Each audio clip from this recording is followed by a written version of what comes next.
Dans un coin tranquille de la jungle, où les feuilles bruissaient et la lumière du soleil dansait à travers les arbres, vivait un puissant lion nommé Luma.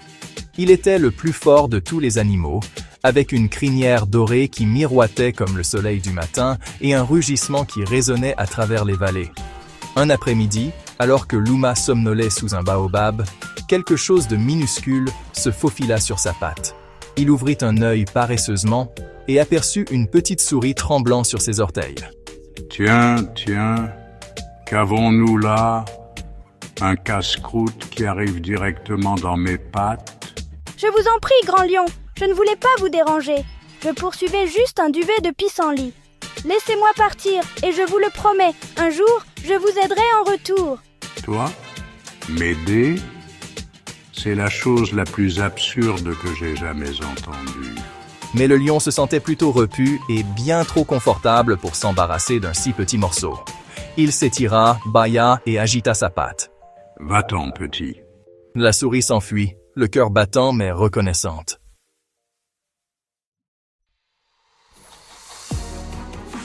Quelques jours plus tard, une tempête s'abattit sur la jungle.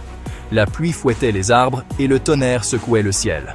Lorsque les nuages se dissipèrent enfin, Luma erra dans un fourré qu'il ne reconnaissait pas. Il cherchait un endroit sec pour se reposer quand... clac! Ses puissantes pattes se sont retrouvées prises dans un piège de lianes rampantes et de mauvaises herbes épineuses. Il lutta, tirant et se tordant, mais plus il bougeait, plus les lianes s'enroulaient autour de lui.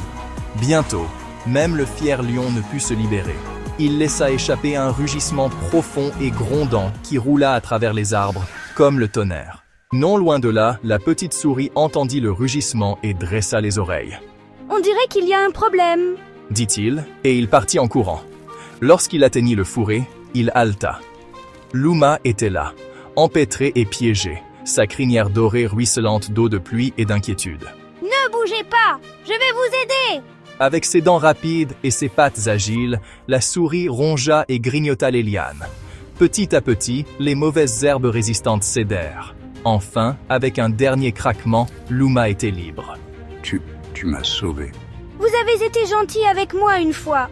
Je ne faisais que vous rendre l'appareil. À partir de ce jour, le lion et la souris devinrent les plus improbables des amis. Luma soulevait la souris pour qu'elle puisse voir par-dessus les hautes herbes, et la souris chuchotait des secrets de la forêt à l'oreille du lion. Chaque fois que les autres animaux riaient à l'idée qu'une minuscule créature puisse aider une créature puissante, Luma souriait et disait « Parfois, le plus petit ami peut faire la plus grande différence. » Si vous avez apprécié cette vidéo, veuillez l'aimer et vous abonner pour plus de contes du tambour de la jungle.